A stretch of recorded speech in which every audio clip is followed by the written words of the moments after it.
Creepypasta Indonesia berjudul Badut Sedih. Beberapa hari yang lalu, aku mengalami mimpi yang aneh. Aku sedang berdiri di sebuah jalan menuju ke sekolahanku. Saat itu benar-benar sunyi, tak ada angin yang berhembus, tak ada suara burung, dan tak ada serangga yang berdesing. Jalan benar-benar kosong dan tidak ada siapapun di sini. Aku pun mulai berjalan. Ketika itu pula aku merasakan hal yang aneh, seakan-akan seorang sedang mengawasiku. Aku melirik ke belakang, menyadari ada sosok seorang dari kejauhan. Terlihat sedang berlari dengan kencang. Aku tetap berjalan, namun tiap kali aku melirik ke belakang, sosok itu semakin mendekat. Aku jadi semakin risih. Sosok itu semakin lama semakin mendekat. Pada suatu kesempatan, aku berhenti berjalan dan melihat ke belakang. Sosok itu berhenti juga. Dia berdiri di tengah jalan melihat ke arahku. Ketika aku berjalan lagi, sosok itu kembali berlari mengejarku. Hingga akhirnya sosok itu pun jadi sangat dekat. Saking dekatnya, aku sudah bisa melihat seperti apa wajahnya. Ternyata itu adalah badut. Seorang badut dengan mimik wajah yang sedih. Dia mengenakan topi lusuh dan mantel yang penuh tambalan persis seperti gelandangan. Cara dia melihat ke arahku benar-benar membuatku takut. Dan untuk beberapa saat aku berpikir, jika dia menangkapku, dia akan membunuhku. Aku ingin berlari, namun entah mengapa kakiku menjadi sangat berat untuk melangkah. Aku hanya bisa melangkah dengan jarak sedikit-sedikit.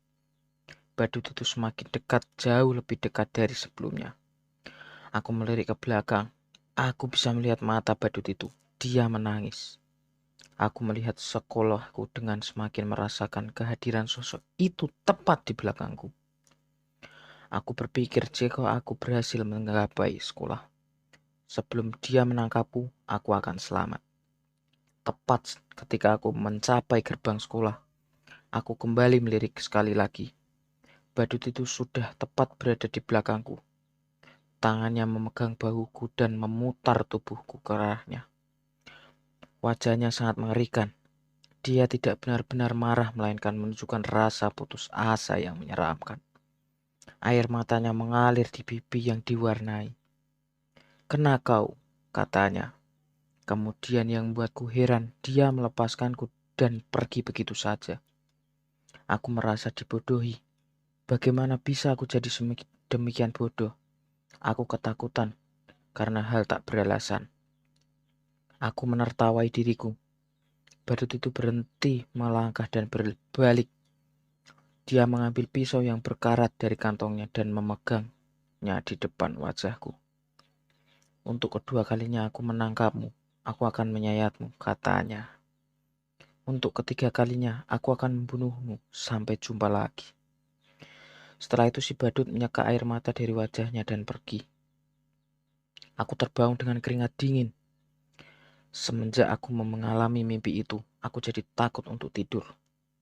Selama beberapa hari aku minum kopi dan cola, mencoba agar tetap terjaga. Aku tidak berani menutup mataku walaupun hanya sejenak. Aku takut untuk tidur, dan apabila aku bermimpi, aku tahu badut itu akan menunggu di sana.